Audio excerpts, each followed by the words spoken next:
Hello, heathens. Thank you so much for joining me today.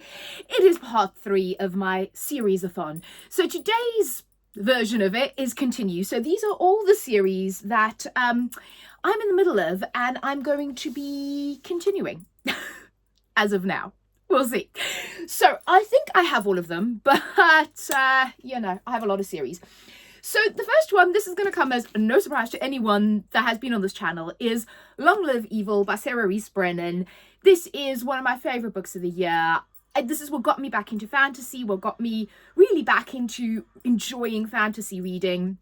And this book is funny, it's got stakes, it's got heart, and it is essentially a love letter to anyone that has loved a fantasy book and a fandom.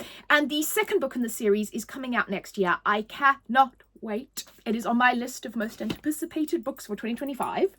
Then another one, this is one I read recently. This is The Wren in the Holly Library by K.A. Lind.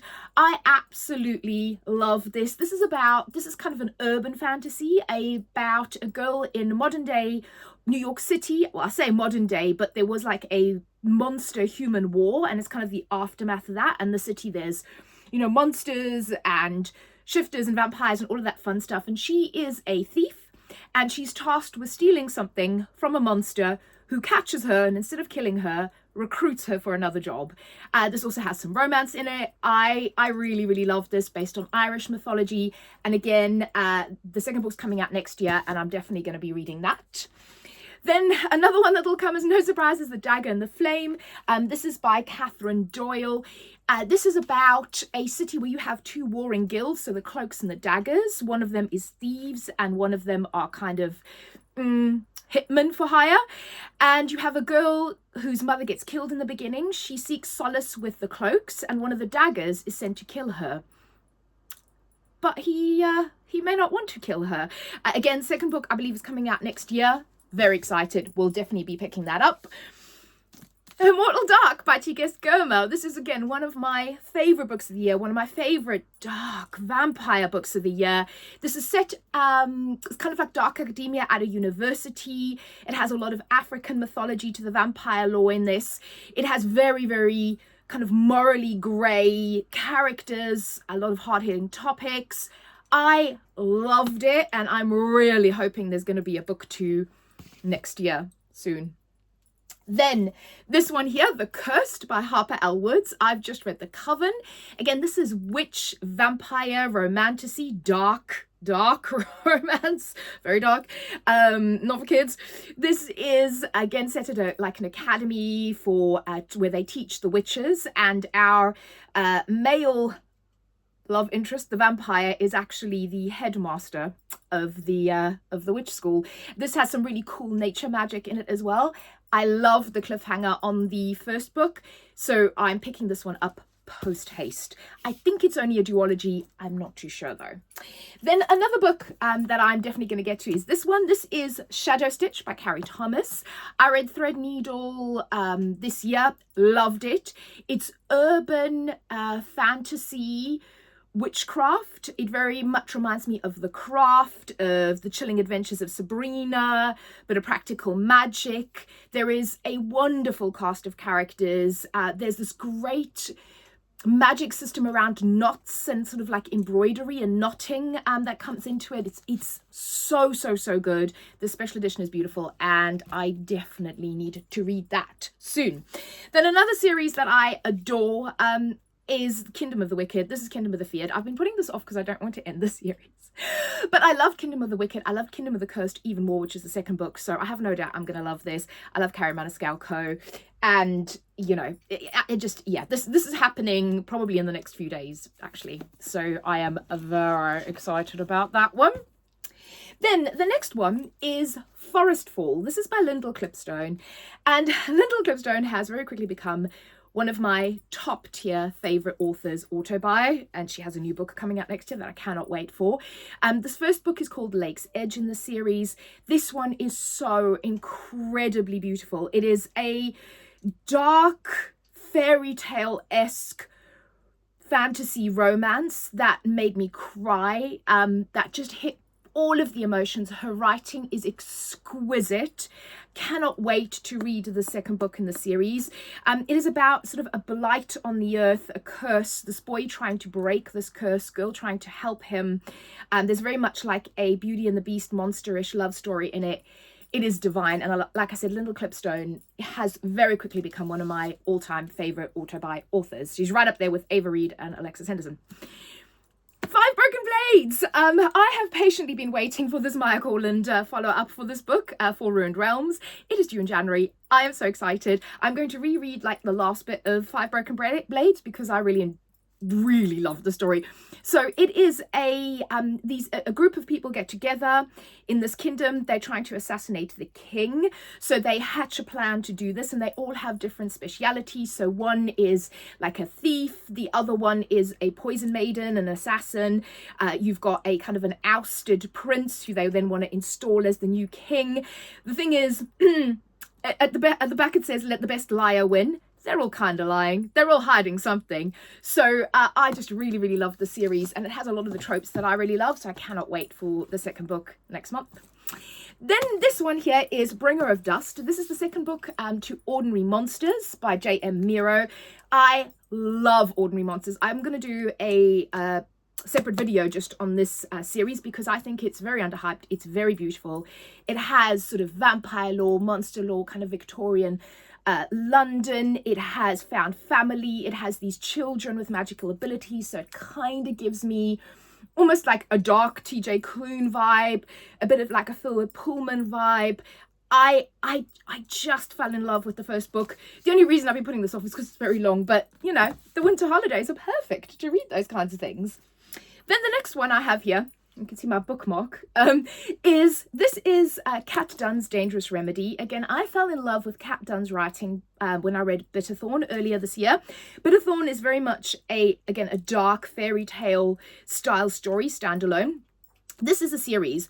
So Dangerous Remedy is again set in Paris around the French Revolution, so the executions that are happening, but like a fictionalized version. And you have these bands of young people who have come together to actually save people from the guillotine, who it's basically, it's like the revolution's gone too far and now they're just kind of executing people willy-nilly, and they kind of get hired to save people from the guillotine. And when the story opens up, they're going into the prison to save this girl because one of the dukes, I think said she was his niece. But when they get to this girl, there's something really weird going on. She's got like this iron mask over her face. It's really strange. We don't know what's going on here, but yeah, it's really good. And Kat Dunn's writing, I cannot wait to read finish that one and then read the second book in that. Then we have Sarah J. Maas's A Court of Thorns and Roses. Again, I'm just picking up this one because I love this amazing special edition. It is beautiful beyond all compare. And I have fallen in love with A Court of Thorns and Roses. I'm sorry, I have. I read the first book this year. It gave me all the feels. I've got a Mr. Fury, the second book, on my reading list for this month, and I'm attempting to do the entire series very soon. I just absolutely love it. Okay, what anyone says. Then the next one is Reckless by Lauren Power. Lauren Roberts. I don't know why I keep getting her name wrong. It's really not difficult. Lauren Roberts. This is a very beautiful special edition of this book. Powerless, I absolutely adored. Again, the banter and the romance in that. You've got this the prince and then this girl in this world where you've got the elites who have special powers, and then you've got those kind of common humans that don't. And the elites fear the fact that that some people don't have powers, and they've been like killing them because they feel like it's going to diminish their power somehow.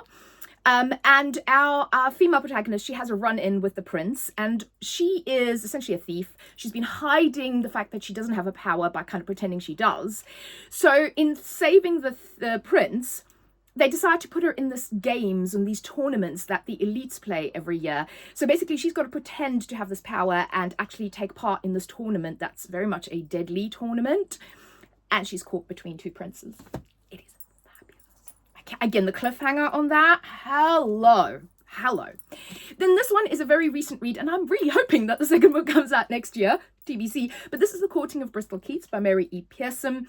This is Fae, the Fae court, the Unseelie court, again, a human girl who is living with her two sisters. They're trying to make ends meet. Their parents are both dead, and she gets an invitation from her aunt, who she doesn't actually have. But it turns out that her aunt is Fae, and the prince of the Fae realm wants her to help him with something and take her down to Fairy and give her some art in exchange so they can sell that and have some money for her and her sisters, as long as she helps him do something. She's also trying to find her father, who someone has said to her, Bristol, your father, he's not dead, he's down in Fairy. So she's kind of got two reasons to go to Fairy. I absolutely love this book. I adored it. I've seen some mixed reviews on it, but I loved it, and I cannot wait for the second one. Then another series that I've absolutely fallen in love with is this one. This is Alex Astor's Lightlark series. So this is actually book 3, Skyshade, because I'm currently reading book 2, Nightsbane. And I can confirm I'm loving it just as much as Lightlark. And I can confirm still a Grim Girl. This is the third book. I will say, I did hear somebody who really loved the first two not love this, so I'm so scared, but I'm really hoping I'm going to love this. Again, I got a really lovely special edition of this from Waterstones. The normal covers are exquisite, but this is just a slightly kind of darker version of what the normal cover looks like. And of course, this is hardcover. So now I'm thinking, I need to get, because I've got a very special edition of the first book there. That's the very, very special edition. And now I might need to get the second book in hardcover as well, but that's problems of a book nerd. Then one of my favorite series of the year has been Road of Bones. This is a Viking inspired series. This again has everything in it. It has found family, it's a band of mercenaries, it has romance, it has fighting, it has a wonderful protagonist. It has everything. I love that kind of Viking mythology and setting as well. This is book 1. I mean, it's very clearly marked as book 1. Well, it was, by Demi Winters. And I'm really hoping that book 2 comes out sooner rather than later, although I feel like we'll have to wait a year because I've literally just read that. Then another series that I love, so this is Phantasma. Again, absolutely one of my favorite dark romantasy books of the year. This is pitched as a dark version of Caraval. So you've got this game that the devils put on, but the kind of trials in this game are deadly and they're based on your deepest fears. And we have this girl who is a necromancer. Her mother's just passed away and she has inherited her mother's necromancy powers. But again, they're kind of, her and her sister are very much down on their luck. They're about to foreclose on their house. So her sister decides to enter this tournament, Phantasma, because it kind of like grants you a wish at the end. And it's very deadly. So her sister, the one with the necromancy powers, kind of goes in after her, essentially, into this game. Also, the one rule of Phantasma is don't fall in love in Phantasma. The second book that's coming out, I believe, is not a direct sequel, but is interconnected into this world. So I think we're following the sister's story. But whatever it is, I'm going to read it because I adored that. And then one of my absolute favorite reads, again, this is a very recent read, is Servant of Earth. This is by Sarah Hawley. And this does also state book 1 somewhere on it. Yeah. Somewhere. There has to be another book. I mean, the way this ends, there has to be another book. This again is Fae. It's very dark Fae. It's very kind of Cruel Prince coded. It's a bit ACOTAR meets Cruel Prince. And about a human girl who gets to Fairy. First, the King of Fairy wants to kill her, but then he gives her as like a handmaiden to the Princess of Earth, Lara, for these trials that the young Fae have to go through. And Lara, and the king doesn't like Earth because Earth is neutral within kind of court politics and he doesn't like that. Lara is also not expected to do well in these trials, so our protagonist is asked to help her through these trials. Kenna does, but also she gets involved in kind of fairy politics. There is plotting going on, people are not happy with the king. It has so many wonderful elements. It's like the perfect fae fantasy / romance book. It's not too heavy on either. It's perfect. The trials, again, I love anything with a trial. This is just perfection for me, and I I mean, I literally just read it, so I think the next one comes out sort of this time next year. And I mean, I'm dying to read it. And then the last one is this one. This is Tales of a Monstrous Heart by Jennifer Delaney. I read this earlier in the year, and I still love it as one of my favorite books. It is about a fae who, in this world, the fae are actually downtrodden. And they're feared. And she's also a mage, and she's in this college of mages. She's been taken in as part of a peace treaty, but they treat her really badly. And as part of her graduation from this university, she's supposed to find a mage partner, but nobody wants to partner with her. Until this mysterious Dark Lord, who everybody thought he was dead, and everybody's pretty scared of, he decides he's going to partner with her, and he takes her away from the college to his kind of very sentient, very cool castle. And there's a lot of kind of plotting and intrigue. There's been some murders that they're trying to resolve. There's some really cool magical creatures in this. The love story is immaculate. It ripped my heart out. It just gave me all the feels. It is very much a dark fairy tale romance for adults. You know, Harry Potter for adults. I just, it's amazing. And I have looked it up. I believe the second book is out. Is it in September, October? So I'm very excited about that. So there you go. I think that's all of them. I've probably missed a few. I'm going to be honest. Oh, sorry. This one. Yes, I have missed a few. I've missed one. That's very important. This is Throne of the Fallen by Carrie Maniscalco. So Kingdom of the Wicked is the last book in the trilogy. And this is the first book in the kind of follow-on series. This is about, because the original series has the 7 Princes of Hell in it. And all of these books kind of focus on one of the other Princes of Hell. The original was Prince Wrath. This is Prince Envy. I also have the very newest book that literally just came out for Prince Gluttony. So again, I'm planning on reading kind of all of those in the next month. We'll see how that goes. So that is all. Let me know if you've read any of those, what you think, what series you're in the middle of. And I'll speak to you all again very soon with my series that I'm planning to reread. Bye.